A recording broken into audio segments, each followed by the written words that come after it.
আজকে আমি একটা জিনিস দেখাবো আপনাদের। আজকে আমি আসছি এখানে একটু ঘুরতে। জায়গাটা আমার কাছে সেই ভালোই লাগে আর কি।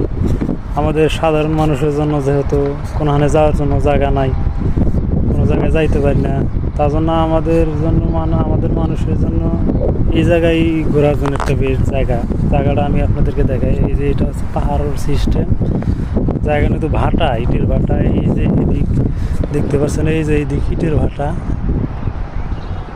এদিক ইটের ভাটা এদিক, আর এইদিক কিন্তু মাটি রাখছে তারা এক্সট্রা করে পাহাড়ের মতো। আমি আপনাদেরকে দেখাই। এই যে আপনারা দেখতে পাচ্ছেন এখানে এই যে সারি সারি ইটগুলা বানায় রাখছে, আর ওই যে লালগুলো দেখতে পাচ্ছেন ওগুলো কিন্তু প্রকৃতি ইট, ওগুলো পুড়ছে, পুরা শেষ হয়েছে। আর এই যে এগুলো সারি সারি রাখা দেখতে পাচ্ছেন, এগুলো কিন্তু কাদা মাটি দিয়ে বানায় রাখছে।